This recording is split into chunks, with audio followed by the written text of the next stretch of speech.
Shimla Aditya ji, SP Shimla Monika जी, सभी विभागों के अन्य अधिकारीगण और जिनके सौजन्य से इस कार्यक्रम का आयोजन यहाँ पर हुआ है, प्रधानाचार्य राजकीय विश्व माध्यमिक पाठशाला शोधी श्रीमती अमिता गुप्ता जी और उनके साथ पूरी की यहाँ की सारी टीम, पंचायत समिति की अध्यक्ष अनुराधा जी, पंचायत प्रधान नरेंद्र शर्मा जी, पंचायतों के हमारे सभी चुने हुए प्रतिनिधि, पार्टी के हमारे साथी प्रेम जी, पूरन जी, आशा जी और यहाँ उपस्थित सभी भाइयों बहनों, नौजवान साथियों और प्यारे बच्चों,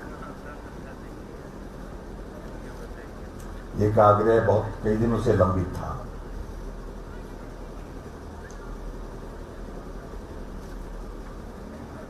और मैंने कहा कि जाऊंगा जरूर, लेकिन थोड़ा वक्त लग गया है, बहुत सारी चीजों में कामकाज में उलझे रहते हैं, इसलिए क्योंकि यहाँ आना जाना तो कई बार यहाँ से हुआ, लेकिन सड़क से नीचे आकर के इस प्रांगण में आना संभव नहीं हो पाया। और परसों ही शाम को हमारे कुछ साथियों ने कहा कि वहां जाना चाहिए, और दूसरा जो हमारा रेस्ट हाउस बन करके जो तारा देवी का रूम बन करके तैयार है, उसका भी उद्घाटन करना चाहिए। और आज मैं वर्षों के बाद आपके इस प्रांगण में यहाँ पर आपके बीच में हूँ। आपने हमारा गर्मजोशी के साथ अभिनंदन किया, स्वागत के लिए मैं आप सबका बहुत बहुत धन्यवाद करता हूँ। बहुत पहले जब मैं ग्रामीण विकास मंत्री था, यहाँ एक पारितोषिक वितरण समारोह में आया था, शायद किसी को याद होगा, उस वक्त आए थे।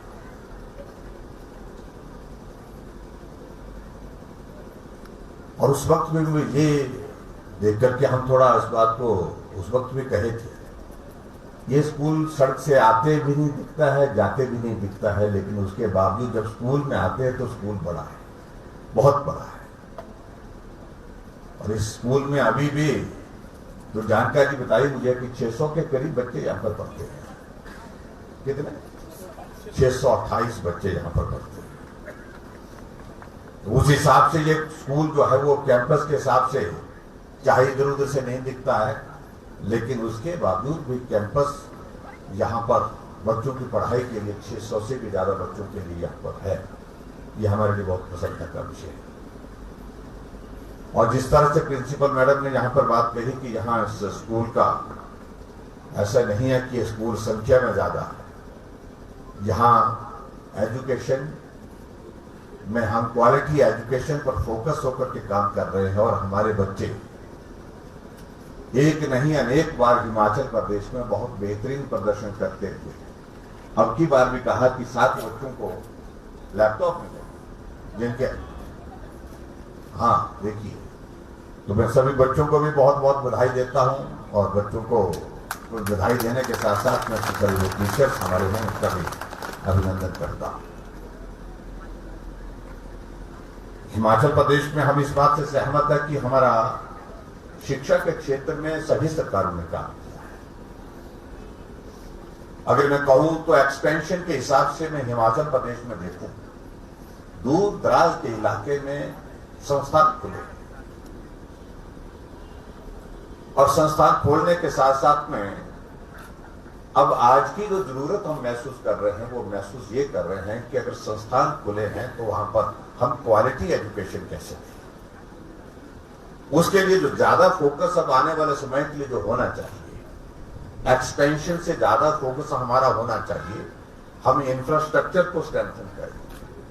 अगर स्कूल खुला है तो उसका भवन अच्छा हो, बच्चों को बैठने की व्यवस्था अच्छी हो, वहां पर टीचर्स के लिए जो सुविधाएं उपलब्ध होनी चाहिए वो भी वहां पर उपलब्ध हो। और इसके साथ साथ में दूसरा, हिमाचल प्रदेश में हमने इस बात को भी देखा है कि ग्रामीण क्षेत्रों में बच्चों में योग्यता की कमी नहीं है, क्षमता की कमी नहीं है, बहुत योग्य बच्चे हैं। उन बच्चों को आगे बढ़ाने की दृष्टि से कई बार हम जिस तरह से उनका मार्गदर्शन होना चाहिए, उनको ठीक प्रकार से आगे उस दिशा में जहां वो अच्छा काम कर सकते हैं, उस दिशा में ले जाने के लिए जो मार्गदर्शन, जो गाइडेंस जो घर वालों की मिलनी चाहिए, पेरेंट्स की मिलनी चाहिए, टीचर्स की मिलनी चाहिए, वहां की कम्युनिटी की मिलनी चाहिए, कई बार उस तरह से नहीं हो पाता।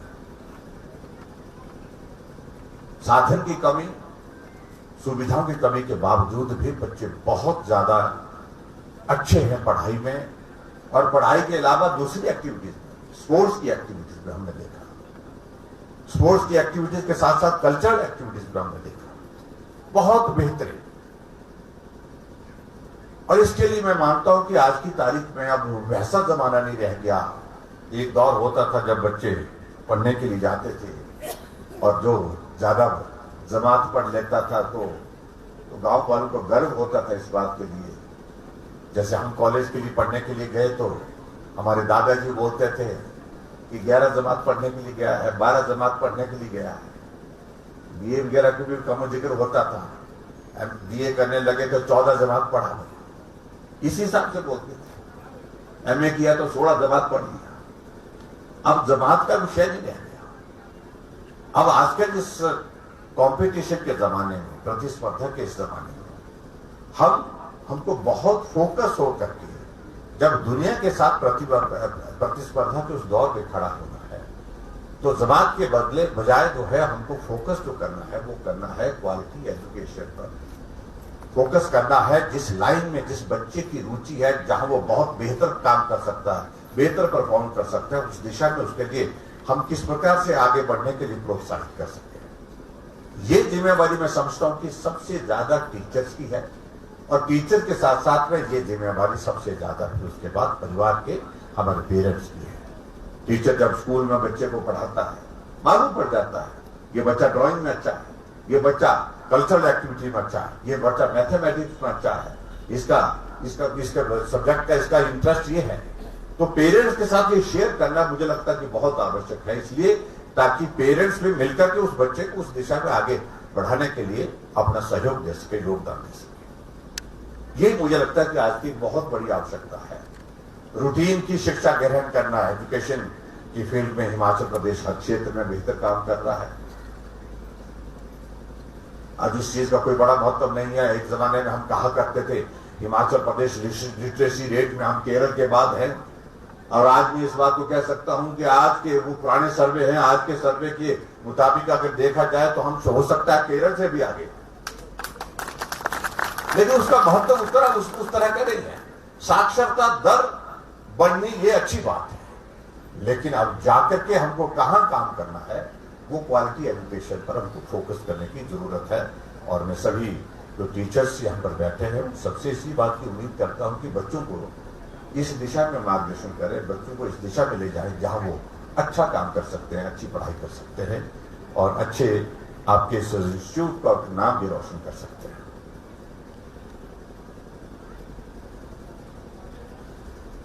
आज के इस कार्यक्रम में मुझे इस बात की प्रसन्नता है कि इससे पहले हम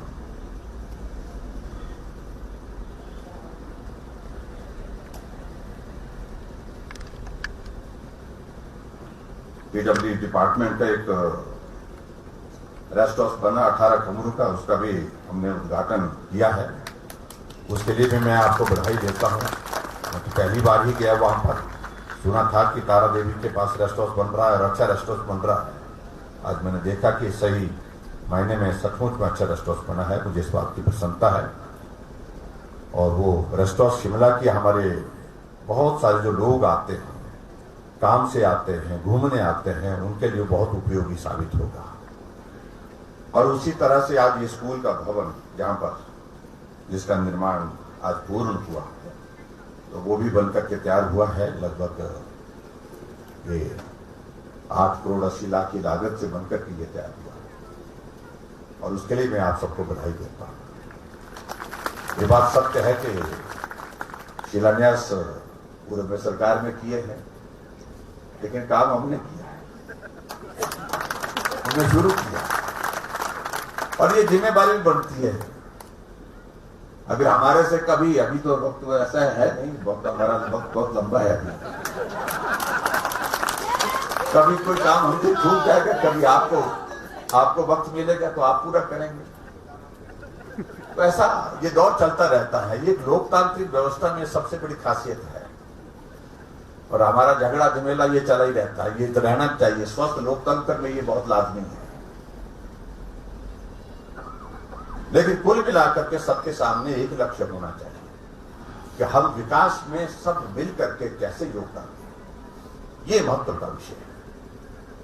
यहां पर हॉस्पिटल की बिल्डिंग का भी काम शुरू हुआ है और उसमें भी सच्चाई तो यह है कि शिलान्यास तो हुआ है, लेकिन काम अभी शुरू हुआ है। काम इसलिए शुरू हुआ, पहले बजट ही नहीं था उसमें, अब हमने 6 करोड़ रुपए बजट दिया, उसमें 2 लाख बजट था उसमें पहले।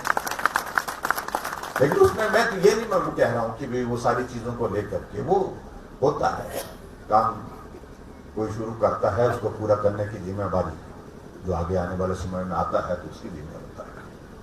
और ऐसे काम हमने विक्रमादित्य जी हिमाचल प्रदेश में एक नहीं अनेक स्थानों पर किए हैं,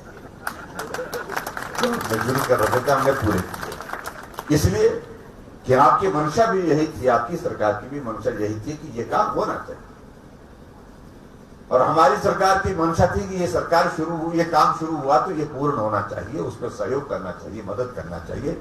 यही एक पावन भाव के साथ हमको काम करने के लिए लोकतांत्रिक व्यवस्था में आगे बढ़ करके सहयोग देते रहना है।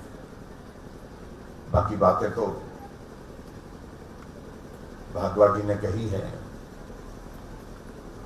हिमाचल में आप सबके आशीर्वाद से हमको पिछले 4.25 साल से सेवा करने का अवसर प्राप्त हुआ है और ईमानदारी से हमने प्रयत्न किया है, प्रयास किया है हिमाचल प्रदेश में हिमाचल की संस्कृति के अनुरूप इस प्रदेश को आगे बढ़ा सके। कहने को देवभूमि हिमाचल प्रदेश, लेकिन हम झगड़े झमेले में रहे, एक दूसरे के खिलाफ लड़कर के मामले दर्ज करते रहे, वो दौर समाप्त होना चाहिए और हमने किया। हमें किसी चीज के लिए आने वाले समय में याद करें कि ना करें, लेकिन हमने हिमाचल की संस्कृति के अनुरूप हिमाचल को आगे बढ़ाने का प्रयास किया।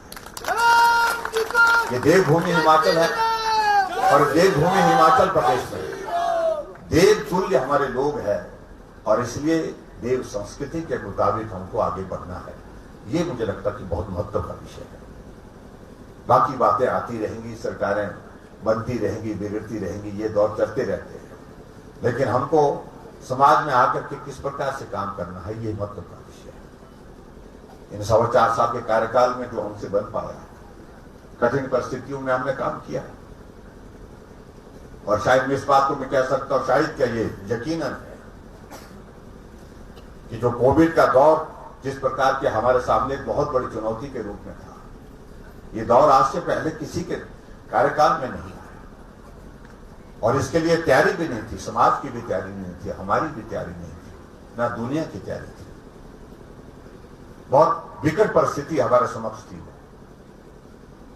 जब आदमी के सामने कोई ऐसी चीज हो जाती है जिसकी कल्पना आदमी जिंदगी भर नहीं कर सकता है, लेकिन हमने आप सबके सहयोग से उस दौर को संभाला भी और संभालने के बाद आज मुझे इस बात को लेकर के कहते हुए प्रसन्नता है कि हम उस दौर से आज बाहर निकल रहे हैं। हिमाचल कोविड के दौर से बाहर निकलने के करीब पहुंच गया। आप सबके सहयोग के बिना संभव नहीं था। वैक्सीन का अभियान जब चला पूरे देश भर में और हिमाचल ने उसमें बहुत बेहतरीन काम किया। पहली डोज में भी पहले नंबर पर और दूसरी डोज में भी पहले नंबर पर हिमाचल प्रदेश। और स्वाभाविक रूप से आज अगर हम इसमें सामूहिक रूप से इस प्रकार से बैठने की स्थिति में हो पाए, आज हम हजारों की संख्या में कार्यक्रम कर रहे हैं, भीड़ में जाकर के आनंद के साथ वो जीवन जैसे हम पहले जीते थे उस तरह के जीवन जीने की कल्पना के साथ काम कर रहे हैं। तो उसमें निश्चित रूप से ये श्रेय देश के यशस्वी प्रधानमंत्री नरेंद्र भाई मोदी जी को जाता है, जिनने वैक्सीन भारत के साइंटिस्ट द्वारा बनाने के लिए आग्रह किया, सफलता हासिल हुई और उस वैक्सीन को लगाने के लिए पूरे देश भर में जोरदार ढंग से आग्रह किया और आज पूरे देश में उस वैक्सीन का परिणाम ये है कि आज भारत कोविड के उस दौर से बाहर निकल करके अपने जो विकास की राह पर बढ़ रहा है। तो ऐसी चीजों को मुझे लगता है कि हमको सदैव याद करना पड़ेगा। और ऐसे में बातें तो कई बार आती है इन्होंने भी वैक्सीन लगा लिए ना, ये अच्छे आदमी है, कुछ अच्छे आदमी भी है वहां पर। कुछ लोगों ने तो उस वक्त ये कहा कि हमने नहीं लगाने, बोलते तो मोदी वैक्सीन है, पता नहीं क्या हो जाएगा, बोलते इसमें आने वाली जनरेशन पर बहुत बड़ा इसका बैड इम्पैक्ट होगा, ऐसे भी कई कहा। लेकिन वही मित्र हमारे मास्क पहन करके बाद में वैक्सीन सेंटर जाकर के लगा करके आए वैक्सीन और कहने लगे नर्स को कि अगली डोज कम लगेगी। वैक्सीन देश के लिए, हर नागरिक के लिए इसलिए जरूरी है कि आदमी के सामने जब जीवन का प्रश्न खड़ा हो जाए उस वक्त ये सारी चीजें छोड़ देनी चाहिए। आपने छोड़ दी लेकिन आपके साथी ने नहीं छोड़ी, वो उनकी व्यवस्था थी, मजबूरी थी, तो इसलिए उन सारी चीजों को एक तरफ हम छोड़ देते हैं। लेकिन मुझे इस बात की प्रसन्नता है, हमने इसमें बहुत जोरदार ढंग से काम करने की कोशिश की। जब वैक्सीन का पहला दौर समाप्त होने लगा, हमारे अधिकारियों ने कहा कि हम डिक्लेयर कर सकते हैं कि पहली डोज हमने 100% जो हमारा टारगेट उसको हमने अचीव कर लिया। मैंने कहा कोई रह गया तो 1-2 आदमी 10 आदमी रह भी गए होंगे, ऐसे वैसे तो रहता ही है थोड़ा बहुत, लेकिन जो टारगेटेड हमारी वो एक फिगर थी उसको हमने अचीव कर लिया था। मैंने कहा कोई गांव तो नहीं रह गया, तो कहा कि गांव बाकी तो हो गए लेकिन 1-2 गांव रह गए। तो मैंने पूछा कौन से गांव रह गए, बोलते एक गांव मलाना का रह गया। मैंने कहा वो क्यों छोड़ दिया, बोलते जी वहां लोगों को मनाने की कोशिश की थी लेकिन वहां एक परंपरा है, स्थापित परंपरा है वहां पर कि वहां पर देवता जगदग्नि ऋषि है, अगर वो अनुमति देगा तभी वैक्सीन लगेगी, नहीं तो वैक्सीन की इजाजत वहां पर नहीं है, लगा नहीं सकते। हमने कहा देवता आदमी के जीवन की रक्षा करने के लिए सदैव आगे आते हैं, देवता से परमिशन लेनी चाहिए, देवता से पूछना चाहिए, देवता से आज्ञा लेनी चाहिए। मैंने डिप्टी कमिश्नर कुल्लू की ड्यूटी लगाई, मैंने कहा पैदल जाना पड़ेगा, जाओ सारी टीम को लेके जाओ। देवता के पास पहुंच करके देवता से बात की, सारे उनके जो टीम होती है जिसमें कारदार जिनको बोलते हैं अपनी भाषा में, पहाड़ी भाषा में, तो उन सबको बिठाया और आखिरकार देवता ने अनुमति दी तो 2600 वहां के गांव के लोगों को वैक्सीन वहां लगा कर दिया। फिर मैंने कहा और गांव, बोलते जी अब तो एक छोटा सा गांव रह गया। मैंने कहा कौन सा गांव रह गया, वो तो बड़ा बंगाल। तो मैंने कहा भाई वहां तो वो है तो गांव ही है। मैंने कहा कितने लोग हैं, डिस्ट्रिक्ट एडमिनिस्ट्रेशन से बात किया, मालूम पड़ा कि 160 लोग हैं। हमने कहा वहां पर, बोलते जी 3 दिन एक तरफ लगते जाने के लिए, 3 दिन आने के लिए लगते। तो हमने कहा फिर, तो हमने तय किया कि डिप्टी कमिश्नर कांगड़ा की ड्यूटी लगाई, हेलीकॉप्टर भेजा, वैक्सीन भी भेजी, नर्स भी भेजी, डॉक्टर भी भेजा और वहां मैसेज किया कि सब एक जगह आ जाएं और 2 शिफ्टों में 2 दिन में जाकर के 160 जो वहां पर जो हमारे लोग रहते थे, बड़ा बंगाल, यानी तो आपको मालूम है कांगड़ा के बैजनाथ क्षेत्र में पड़ता है, तो वहां पर भी वैक्सीन लगाते हैं। फिर भी उसके बावजूद हमारे कुछ साथी बोलते, विक्रम जीते भी कभी कभी बोल देते क्या किया बोलते जयराम ने, ऐसी ऐसी बातें करते रहे, पूछते रहते हैं। अच्छा है, लोकतंत्र में पूछना चाहिए। हमने बहुत कुछ किया, हमने जनमत की शुरुआत की, हमने 1100 सीएम हेल्पलाइन की शुरुआत की, हमने गृहिणी सुविधा योजना की शुरुआत की। हम बोल सकते, एक सांस में बोल सकता हूँ, जैसे बच्चों को रटाया होता है ना, 1 दूनी 2 2 दूनी 4 वो जो पहाड़े बोलते थे ना, बच्चों अब नहीं बोलते पहाड़े।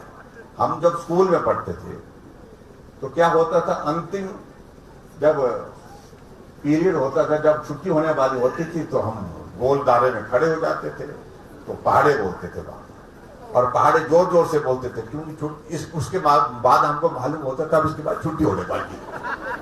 सुबह से छुट्टी का इंतजार, क्योंकि स्कूल में सबसे बच्चों के लिए सबसे अच्छा शब्द छुट्टी हो। जिस दिन छुट्टी हो तो ऐसे अचानक छुट्टी हो तो बहुत ही आनंद आता है, बहुत ही मजा आता है। लेकिन वो पहाड़े हम जोर जोर से बोलते थे, सामने वाले गांव को भी सुनाई देते थे, तो आनंद के साथ इसलिए बोलते थे। इसलिए हमारे यहाँ पर हमने भी कुछ यहाँ पर जो पहाड़ा बनाया हुआ है उसमें बहुत सारे काम किए हमने हिमाचल प्रदेश में। अगर वो सारा पढ़ना होगा तो वक्त लगेगा, लेकिन हमने हिमाचल में जिस तरह से बहादुर ये हम कह रहे थे, 60 साल के ऊपर सभी बुजुर्गों के लिए पेंशन का प्रावधान। इसलिए आज बुजुर्गों की हालत देखिए, आप जितने भी यहां पर बुजुर्ग सबने होना है, कोई आदमी ऐसा नहीं जो बुजुर्ग नहीं होगा। लेकिन हकीकत है आज की तारीख में बुजुर्ग घर के कोने का हिस्सा बनकर के रह गया, भरा पूरा परिवार, लेकिन ऐसे में बहुत परेशानी होता है बुजुर्ग। हमने कहा, हमको जब भी हम लोगों के बीच में जाते थे लोगों के बीच में, तो वहां कई बार हमको एक नहीं अनेक जगह हजारों की भीड़ के बीच में वो आदमी, बुजुर्ग आदमी लाठी का सहारा लेकर के खड़ा है, हाथ में कागज का टुकड़ा लेकर के इंतजार कर रहे हैं नेता आने का। नेता जब आता है तो धक्के इधर लगते हैं, धक्के ये नौजवान हमारे होते हैं ना, ये धक्का मुक्की ही करते हैं, इधर उधर आगे पीछे नारे भी लगाते हैं, कई बार तो नारे लगाते लगाते धक्का लग ही जाता है। तो उन बुजुर्गों को जब हम वहां पर मिलते हैं तो उन्हें एप्लीकेशन लिखा होता है उन बुजुर्गों के लिए कि 70 साल के बुजुर्गों को अब भीड़ में आने की जरूरत नहीं है, घर बैठे हम पेंशन का प्रावधान करेंगे। हमने किया, अभी हमने 60 साल के ऊपर जब सभी के लिए वो किया है, और घर में गैस का चूल्हा पहुंचाया है।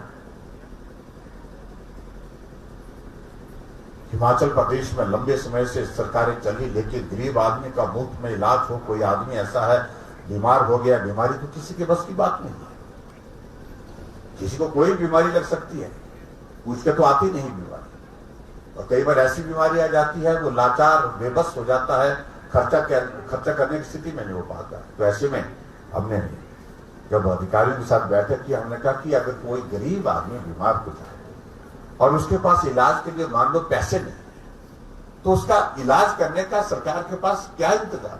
तो कुछ नहीं था। हमने शुरुआत की, हमने हिमकेयर की शुरुआत की, 5 लाख रुपए का हेल्थ कवर दिया, और मुझे आज इस बात की प्रसन्नता है हमने 2,30,000 गरीब लोगों का मुफ्त में इलाज करके उसको स्वस्थ करके। आज कोई आदमी अगर बीमार होता है, हॉस्पिटल जाता है, तो बाकी चीजें वो छोड़ जाता है, लेकिन वो हिमकेयर का कार्ड ढूंढ करके कहीं भी रखा होता है, उसको जेब में डालता है, क्योंकि वही काम आता है वहां पर उसकी इलाज करने के लिए, उसकी मदद मिलती है। सहारा योजना हमने नहीं चलाई, ऐसे लोग हमको मिले, जीवन के अनुभव चलने लगे अगले गांव के लिए। तो एक आदमी ने कहा कि नहीं भाई साहब 1 मिनट के लिए, 2 मिनट के लिए रुकिए, हम किसी को मिलाना चाहते हैं आपसे। तो हमने कहा भाई अब इतनी देर तक अब यहाँ आपके आंगन में ही बैठे थे। बोलते नहीं घर के अंदर चलिए। जब घर के अंदर चले गए तो देखा एक नौजवान बिस्तर पर पड़ा हुआ, बिस्तर पर बैठा था, सहारा लेकर के, तकिया का सहारा लेकर के। तो पहचानने की कोशिश की, मैं एकदम ध्यान में आया कि हमारा बहुत अच्छा साथी, साथ चलने वाला साथी। हमने कहा आपको क्या हुआ? मैंने सोचा कि ऐसा बीमार हुआ। तो बोला कि मेरा एक्सीडेंट हुआ, एक्सीडेंट में मेरी स्पाइनल कॉर्ड टूट गई और मेरी दोनों टांगें अब चलती हैं, इसलिए मैं आपके कार्यक्रम में नहीं आ पाया। तो हम बैठ, मुझे बहुत बुरा भी लगा। बुरा इसलिए लगा कि मैंने आने के लिए उस घर में मना किया था, अंदर आने के लिए मना किया था, क्योंकि हम देर हो रहे थे। इसलिए जब अंदर में बैठा, उसके बिस्तर के पास बैठा, तो मैंने सारी चीजें जानी उसके बाद। लेकिन उस लड़के ने कहा कि कभी जिंदगी में अगर हो सके ऐसे लोगों के लिए जो अपना काम खुद नहीं कर सकते, मैं जिंदगी भर के लिए बोलते इन पर जो है निर्भर हो गया परिवार के लोगों के लिए, मुझे पानी का एक गिलास भी मंगवाना होता है तो मुझे आवाज लगानी पड़ती है। मुझे बाथरूम जाने के लिए भी जो है मुझे कोई भी काम, कोई भी चीज चाहिए तो मुझे सहारे की जरूरत पड़ती है। परिवार का आदमी मेरे पास नजदीक रहता है।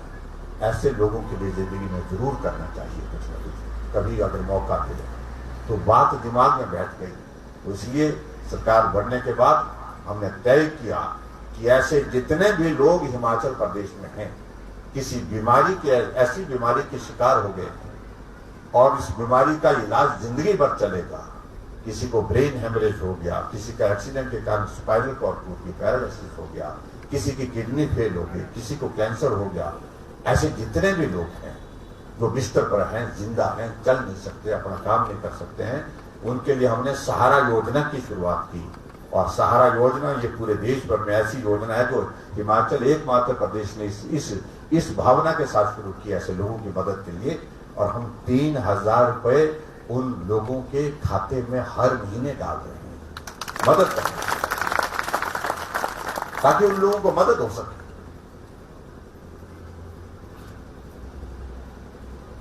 ऐसी बहुत सारी योजनाओं का हम जिक्र करेंगे तो बहुत सारा वक्त लगेगा, तो हम आगे भी करते रहेंगे ये सारी चीजें।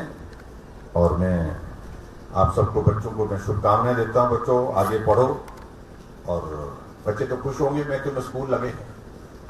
ऑनलाइन से दुखी हो गए थे बच्चे, कई बच्चे हमको पता नहीं हमारा नंबर कहां से ले लेते हैं, हमारा नंबर ले लेते हैं और बच्चों ने हमको मैसेज करने, कुछ बच्चों ने कहा कि हम कब तक इस तरह से घर में बैठेंगे, हमारे कैरियर के बारे में आपने क्या सोचा है। हमने कहा बच्चे कोविड है अभी, कोविड के कारण ना हमने आपकी जिंदगी के बारे में अभी सोचा है। कैरियर तभी बनेगा जब जिंदगी रहेगी। नहीं बोलते हमारे लिए कैरियर भी महत्वपूर्ण है, इंपॉर्टेंट है, ऐसे बच्चों ने मैसेज भेजे। लेकिन बड़ा दिलचस्प बात यह और थी, जब स्कूल शुरू किए तो कुछ बच्चों ने ऐसे भी मैसेज भेजे मेरे को कि अंकल जी आपने स्कूल शुरू कर दिया, आपको मालूम है कोविड फैला हुआ है।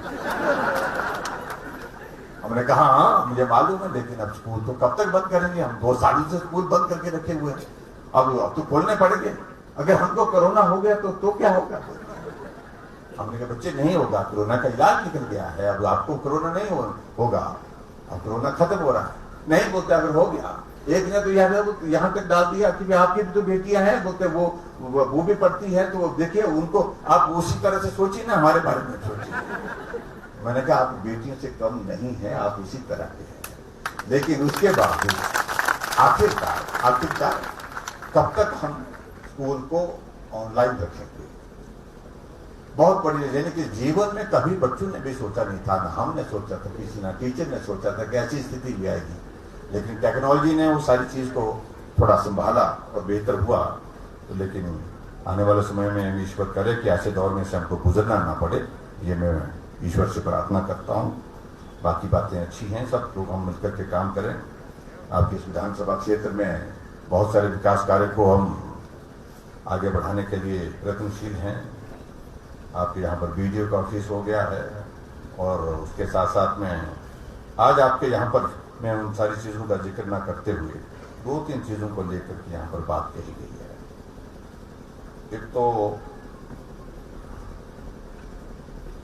2 पानी की स्कीमों का जिक्र किया कि आनंदपुर, शोघी, जलेल, थड़ी, ये सिंचाई योजना, और एक फटनोलू के सभी गांवों के लिए उठाऊ सिंचाई योजना, 2 योजनाओं का जिक्र किया। मुझे साथी मिले थे, लिख करके भी दिया हमने, तो मैं विभाग को मैंने कह दिया है और आपके सामने भी कह रहा हूं, इन दोनों सिंचाई योजनाओं के लिए जो भी प्रोविजन करने की जरूरत होगी उसके लिए हम करेंगे, निश्चित रूप से करेंगे। इन गाँव से कहा कि यहाँ अच्छी फसलें होती हैं तो इसको पूरा करेंगे।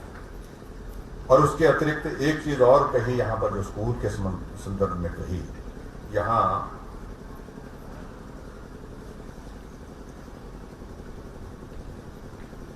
बताया गया कि 3 सब्जेक्ट हैं, 3 सब्जेक्टों में यहाँ पर टीचर है, बच्चे ज्यादा हैं, 2 पोस्टें चाहिए। साइंस की 2 पोस्टें, संस्कृत भी पढ़ते बच्चे हैं, अच्छी बात है, अच्छे बच्चे हैं यहाँ पर, इंग्लिश और, तो दोनों ये दोनों चीजों को लेकर के, एक तो आपने इसके लिए कहा है ना, एक तो साइंस के लिए बोला है आपने, वो कागज मेरे से रह गया, शायद कहीं वहां रह गया, मैं ढूंढ रहा था उस कागज को। ये टीजीटी साइंस की एक पोस्ट है, दूसरी पोस्ट स्वीकृत की जाए, स्वीकृत कर देंगे, ये भी मैं आपके बीच में कहना चाहूंगा। और इसके अलावा टीजीटी नॉन मेडिकल की एक पोस्ट है, एक और बढ़ाने की बात कही गई, इसको भी कर देंगे।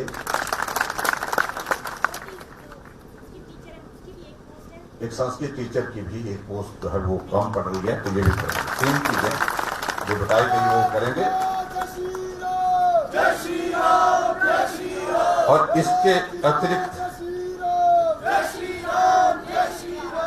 अतिरिक्त जो है बाउंड्री वॉल का यहां पर जिक्र किया, और पैदल रास्ता, और इस बात से मैं सहमत हूं, ये बिल्कुल नेशनल हाईवे है, और यहां से कैंपस से निकलते ही बच्चे सीधे नेशनल हाईवे पर पहुंच जाते हैं। एक तो नेशनल हाईवे वालों से बात करेंगे कि यहां पर जो कहा गया है कि यहां पर फिलहाल जब तक रास्ता नहीं बनता तो कम से कम स्पीड ब्रेकर का इंतजाम वहां पर हो, ताकि स्पीड कम हो और बच्चों को कहीं भी किसी तरह से एक्सीडेंट का खतरा ना हो। इस बात को हम सुनिश्चित करेंगे, और डिप्टी कमिश्नर शिमला इस बात को कोऑर्डिनेट करें, और हमारे पीडब्ल्यू डिपार्टमेंट के हैं सारे अधिकारी, वो भी इस बात को जो है वो नोट करके, जो हमारे नेशनल हाईवे का काम देखते हैं उनको कह दें, मिस्टर दीपक देखते हैं शायद, उनको इस बात के लिए कहेंगे इसको इंश्योर करें, और जो भी इसमें रिक्वायर्ड फॉर्मेलिटी होगी उसको पूरा करें, लेकिन करना जरूरी है। और दूसरी बात, एक बात जो कही गई यहाँ पर, जो बाउंड्री वॉल के लिए और जो पैदल रास्ते के लिए, इसके पैदल रास्ते के लिए क्योंकि नेशनल हाईवे, इसके लिए हमको जो थोड़ा सा फॉर्मेलिटी वाला पार्ट है आपको उनसे भी टेकअप करना पड़ेगा, लेकिन जो बाउंड्री वॉल के लिए यहाँ पर कही गई है, इसके लिए मैं आपके यहाँ पर जो है 50 लाख रुपए देने की घोषणा करता हूं, ताकि ये बाउंड्री वॉल बन करके आपकी तैयारी। एक और चीज को लेकर के एक आग्रह हमारे समक्ष आया है, और वो आग्रह आया है विशेष तौर से कि यहां इलेक्ट्रिसिटी बोर्ड का सब डिवीजन हो, और इसलिए हो क्योंकि थोड़ा इंडस्ट्रियल एरिया भी है यहाँ पर 30-35 यूनिट भी है, और उसके साथ साथ में 3 जेई सेक्शन जो है इसके करीब पड़ते हैं, नजदीक पड़ते हैं, तो इलेक्ट्रिसिटी बोर्ड का सब डिवीजन भी मैं यहाँ पर शोगी में खोलने की घोषणा करता हूँ। और बाकी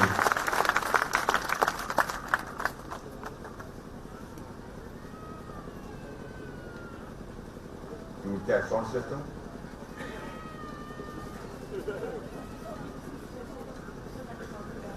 अच्छा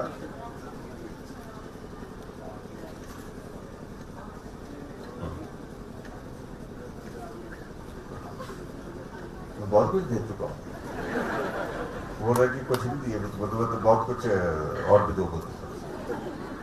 बच्चों ने बहुत अच्छा परफॉर्म किया यहाँ पर, और मैं देख रहा था, और वो हमसे भी नाटी का वो एक फेरा लगाने के लिए आग्रह कर रहे थे।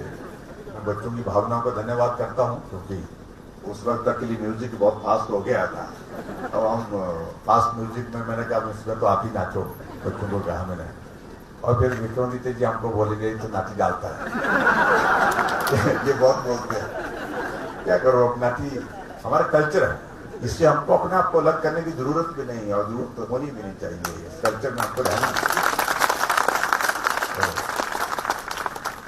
किसी और दिन आएंगे जिस दिन ये नहीं होंगे, उस दिन नाची डालेंगे, या तो फिर इनको भी नाचना पड़ेगा साथ। और मैंने इनको आज तो मैं बोल ही रहा था, जब माला डाल रहे तो हम एक माला में हो गए हैं, मैंने कहा, और इस माला में जो है वो आप आ जाओ, समा जाओ, अच्छा रहेगा आपके लिए, हम सब लोग हम मिलकर के चलेंगे। तो बहुत बहुत धन्यवाद। तो बच्चों ने जो कार्यक्रम यहाँ पर दिया, और जहाँ प्रिंसिपल मैडम ने कहा कि यहाँ पर कुछ बच्चों के लिए कुछ इसके लिए क्या नाम ड्रेसेस के लिए, साउंड सिस्टम के लिए पूरा बिल बना दिया हमने, और इसके लिए पैसे चाहिए, तो मैं यहाँ पर आपके लिए है 3 लाख रुपए देने की यहाँ पर घोषणा करता हूँ। बच्चों की ड्रेसिंग भी उसमें कवर हो जानी चाहिए मुझे लगता है, और उसके बाद साउंड सिस्टम में भी मदद होगी। कमी रहेंगे तो फिर विक्रमादित्य को मैंने बहुत पैसे दे रखे हैं। कितने दे रखे हैं? 2 करोड़ रुपए इनके पास देते हैं विधायक निधि से, उसमें से ये बहुत पैसे दे सकते हैं, और ये देना चाहे तो 1 करोड़ भी दे सकते हैं। तो इसलिए जो भी सहयोग के लिए हम सब लोग मिलकर के करेंगे, कमी रहेगी तो हम पूरा करेंगे।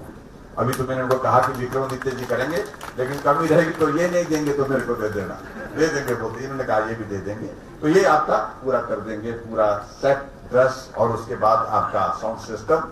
तो बच्चों को बहुत शुभकामनाएं, बहुत बहुत धन्यवाद, नमस्कार।